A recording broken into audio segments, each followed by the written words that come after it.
2024 लोकसभा चुनाव से पहले एक बार फिर हिजाब विवाद गूंज उठा है। इसकी गूंज पूरे देश में सुनाई देने लगी है। कर्नाटक सरकार में मुख्यमंत्री सिद्धारमैया ने हिजाब पर लगा बैन हटाने का फैसला किया और उनके इस फैसले के बाद ही सियासी चिंगारी दहक उठी है।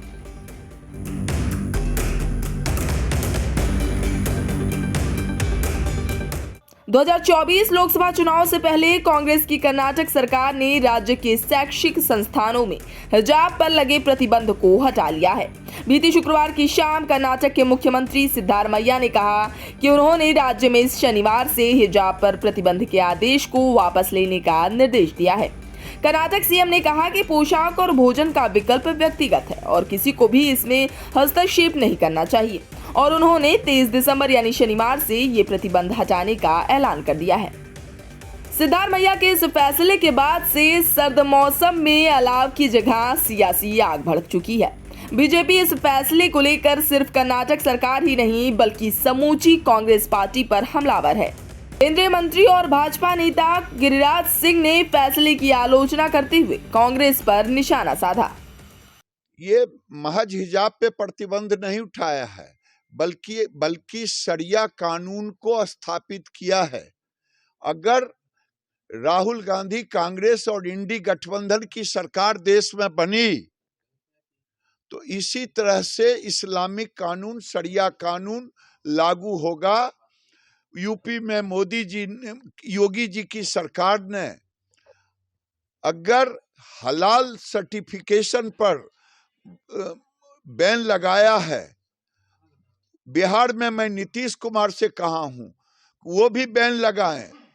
मेरा मानना है कि देश में कांग्रेस और इंडी गठबंधन अगर जहां जहां है वहां इस्लामिक कानून धीरे धीरे लागू हो रहा। कर्नाटक में जिस ढंग से कांग्रेस ने हिजाब को हटा करके शरिया कानून को लागू करने का ऐलान किया है, भारतीय जनता पार्टी इसका विरोध करती है। दूसरी तरफ महिला एक्टिविस्ट वर्षा सिंह ने इस फैसले का स्वागत किया, लेकिन इस दौरान उन्होंने सरकारों को चुनी हुई सरकार पर अपने फायदे के लिए फैसले लेने का आरोप लगाया। उन्होंने कहा कि ऐसे फैसलों से पहले जनता से एक ओपिनियन लेना चाहिए।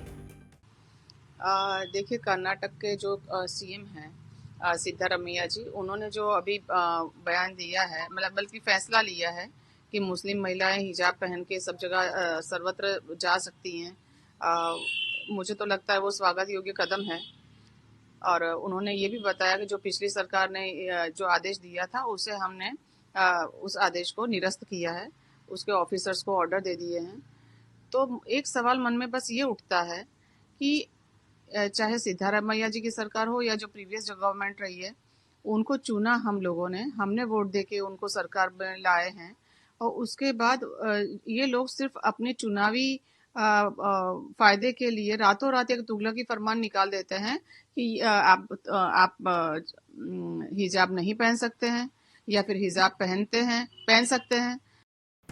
आपको बता दें कि फरवरी 2022 में कर्नाटक के उडुपी के एक सरकारी कॉलेज में क्लासरूम के भीतर हिजाब पर बैन लगा दिया गया था। इसके बाद एक एक कर कई शैक्षणिक संस्थानों में हिजाब पर प्रतिबंध लगाए गए थे और फिर कर्नाटक की तत्कालीन बसवराज बोम्मई सरकार ने स्कूल और कॉलेजों में हिजाब पर बैन लगाने के आदेश दिए थे। मामला सुप्रीम कोर्ट तक भी पहुंचा था, जहां अब भी ये मामला लंबित है। ब्यूरो रिपोर्ट, इंडिया पब्लिक खबर। तो फिलहाल के लिए इस स्पेशल अपडेट में अभी के लिए बस इतना ही। ये पूरी खबर आपको कैसी लगी हमें कमेंट्स में जरूर बताएं और देश प्रदेश और दुनिया की तमाम खबरों से लगातार रहने के लिए अपडेट सब्सक्राइब करें हमारा चैनल इंडिया पब्लिक खबर और बेल आइकन को दबाना बिल्कुल ना भूलें।